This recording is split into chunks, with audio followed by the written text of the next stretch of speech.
and welcome back to Grow Moringa Farms in Plant City, Florida. I'd love to show you around, give you a quick little tour before we have a little storm that comes into town. And I believe that everything is going to be okay. Nature takes care of itself. It cleanses, recharges. It's going to fill us up with vitamins and minerals from the sky to be able to fertilize the fields for the whole year. So thankful for nature and its fury. So be safe, and please let us know if you made it through the storm. Let us know how your trees are looking.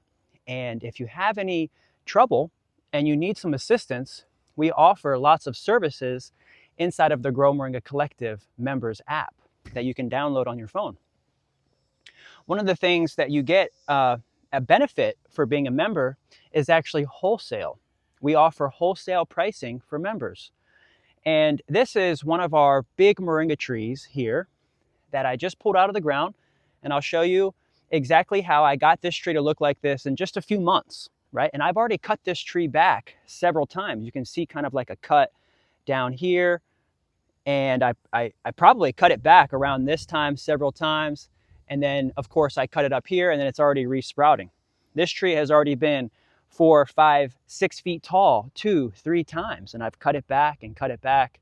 So when a lot of people ask me, how big or how tall is it? They'll call me and they'll say, hey, how tall are your moringa trees? Well, I don't keep my trees very tall. I keep them actually very short. So that way I can harvest the leaves, I can utilize the material, and it actually helps to thicken the tree up. It helps to keep the tree safe during storms. It's the biggest thing for us here. I find that in the beginning of the season, I'm literally just preparing for this moment right now. And so the field is really nice. We'll go out in the field and we'll keep talking. So thanks a lot for joining us and liking this video and subscribing to the Grow Moringa YouTube channel. My name is Kendrick Henry, and I'm your local USA Moringa farmer. And I love what I do, and I love being able to talk and connect with you. So thanks for joining us. Let's go ahead and go on a little tour. Wholesale, wholesale. Yep, we had a guy come out yesterday, a new member. He actually signed up for membership at the time of his purchase. It's very affordable to be a member, and you also get the benefits of connecting with us inside of our members app. It's a private members area where we hang out. We have classes every single day, and I teach. Actually, today I have 2 classes that I'm teaching today. One class for our pro members, our advanced members, people that are really, getting to that next level, that have been in our program for about a year, 2 years. They're beginning to move up in the ranks, and they're beginning to get into meetings with me. While we also have beginner classes every single day, and members are now teaching and hosting those classes. Yeah, everybody's learning. This is just kind of a quick little walk around. We're going to do a little weeding. We're going to assess some things. Actually, I'll take my wheelbarrow, and we'll probably just make a few small cuts, and we'll probably trim back a bunch of trees that are getting smothered in weeds right now. So one of the benefits of living in Florida is that we have lots of oak trees. And so the DOT, Department of Transportation, contracts out trucks and mulch companies to clean the roads.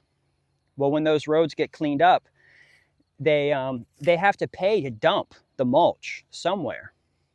But what I do is I pull over to the side of the road. If I see a crew working some trees, I say, hey y'all, I'm right down the street. You guys could just come and dump the oak mulch here at my place. And so over the last 3, 4 years, I've had hundreds and hundreds of loads of mulch just dropped. Matter of fact, this entire half acre over here has hundreds of loads of oak mulch by itself. I haven't even done anything with it yet because I've been focusing on this first 1/2 acre. And the oak mulch has raised up the ground level at least another 1 foot to 2 feet, but it's still breaking down. This is kind of like this is actually the most recent line of trees that we just planted early in the summer, around April, May, June, July, August, September. So after 4 months, This is 4 months of growth from the time that I planted them. They had to recharge. They had to get their roots reestablished. They were pulled out of the ground, and I had them out of the ground for like a month. And this oak mulch over here is just breaking down. But when I put them in the ground, I put a bunch of soil in those holes.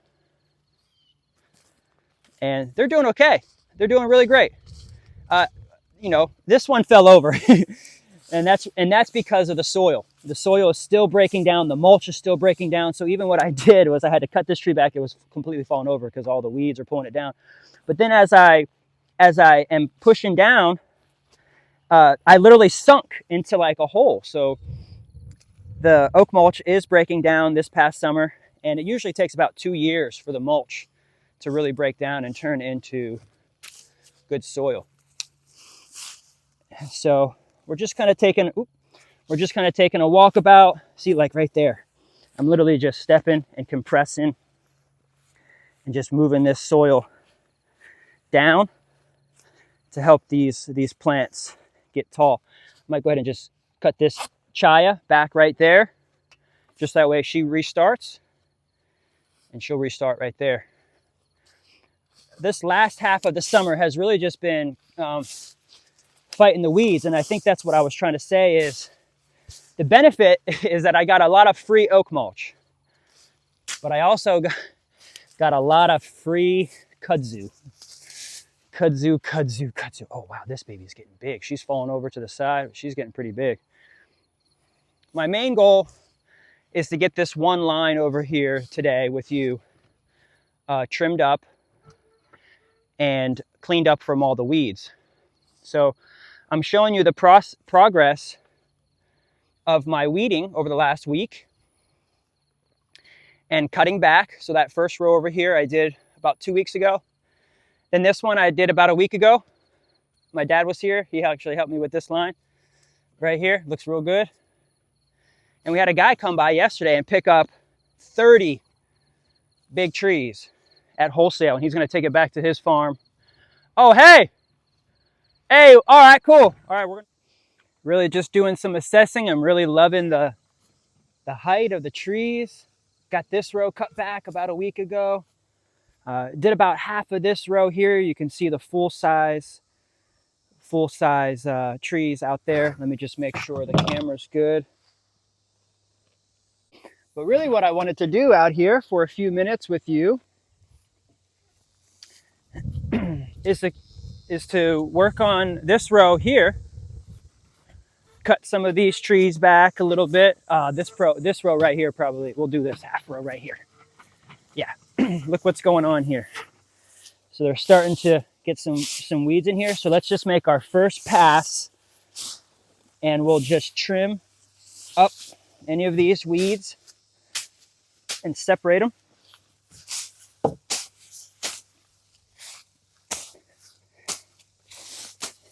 Yeah, we just had a customer come over just now, and they picked up some items, got some seeds.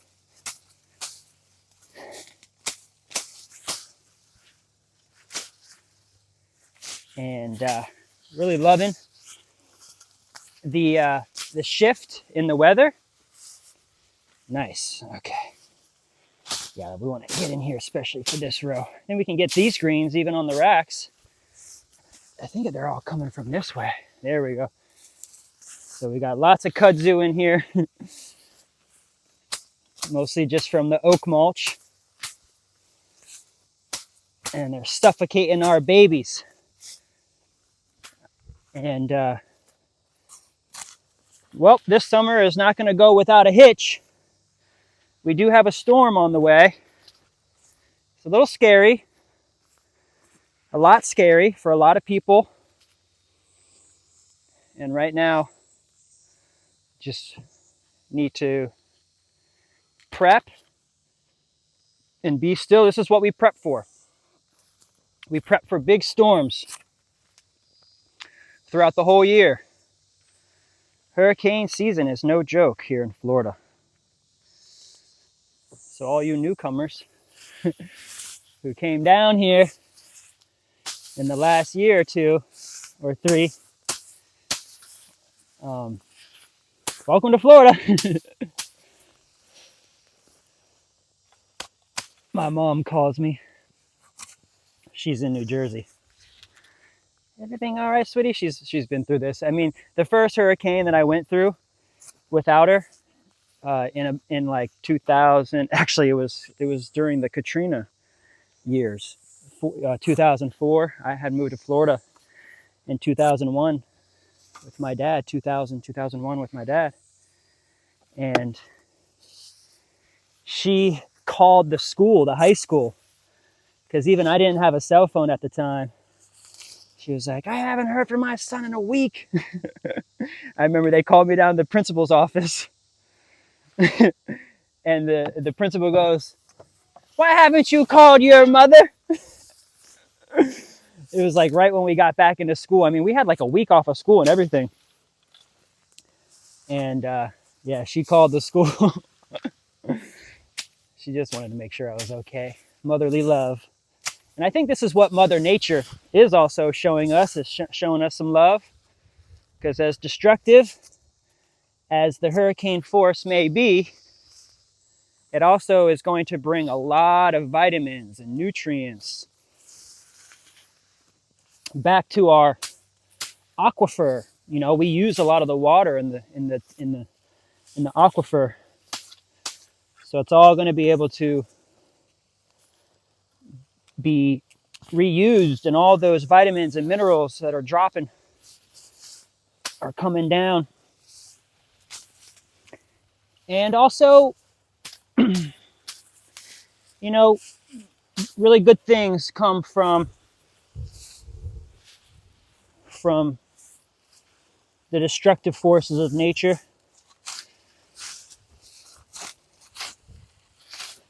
But I really just want to make sure that everybody stays safe, sending lots of love and good vibes to everybody as we prep for this storm. I've already been prepping this whole summer by keeping my trees short and harvesting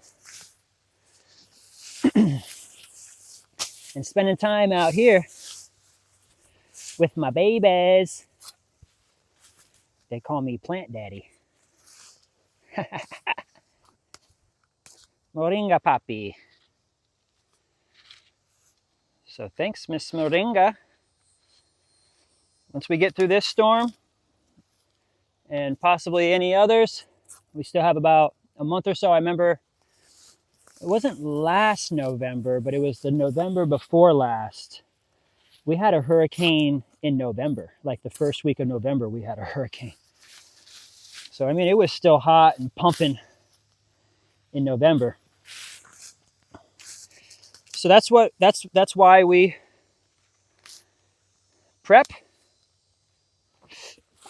We're just getting these babies cut back. Lots of weeds in here.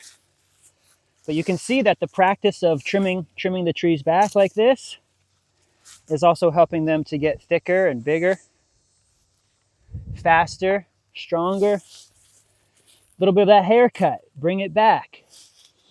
I think that's symbolic for today's lesson and meeting here. Is that something that could seem destructive and deadly actually results in resiliency, strength. I think that's why a lot of the buildings even that we see, ancient buildings that we see, were all built in stone. Because those things survive these unbelievable massive storms. I'm sure the storms were a lot worse back in the day when people used their own technologies.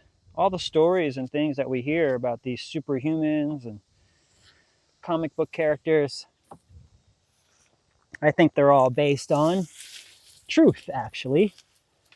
That we have special powers and abilities, just like those of our favorite characters. And sometimes we can harness that power. I'm harnessing the power of patience. I think that's my superpower. A lot of people in my ecosystem, in my world, a lot of people that communicate with me, it's always like, what's taking so long? Why isn't my order here yet? I get it, you know. Of course, if you order, you're ordering it because you want your medicine. And so that's why I work so hard to make sure that you get your medicine to you fast.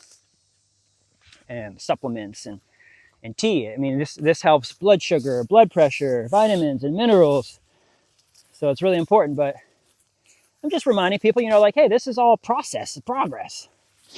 Everything is, especially with our business, is brand new. We're literally just getting everything started here in the USA. Like there's no, I mean, business is business, right? Meaning, once you get the hang of business and the basics of business, all businesses essentially are the same. Of course, there are corrupt businesses, which are not the same, or illegitimate businesses. But even the mafia and the cartels, I mean, they're operating a business. There's structure to it. And so that's what we're doing now together as a team, is building that structure together. When you come into the members area, you're literally getting behind the scenes, everything. You know, sometimes our documents are a work in progress behind the scenes. And when you come into the members area, you're going to see all the work that we're doing. And to know when things will be finished and available. So I'm happy to just remind everybody that we're working. We're working on all the things that we need to do to create our documents and procedures. And while we're doing that, we're sharing with you the insight on the documents and procedures and all the things that you're going to need for your business as well. We share it. So once we make it and it's there, you can use it and you can grab it. And you can make it your own.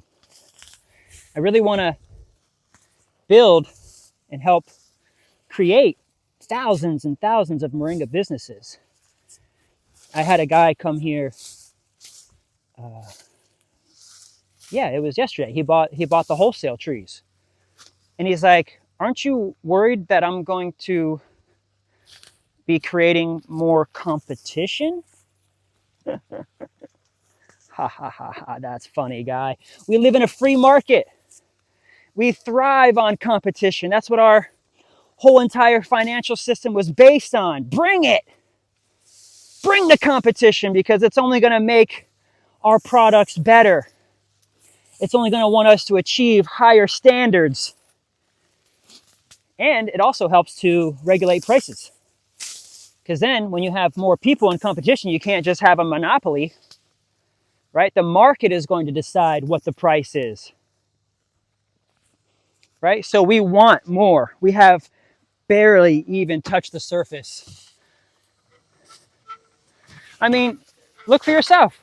99% of all Moringa is grown outside of the USA. It's not a USA product yet, except for myself and a few other small growers around the country that are members of the Grow Moringa Collective that are now getting their operations online to be able to scale and provide even wholesale. I mean, it's taken me all of this time, several years, to get to the point where I even have wholesale.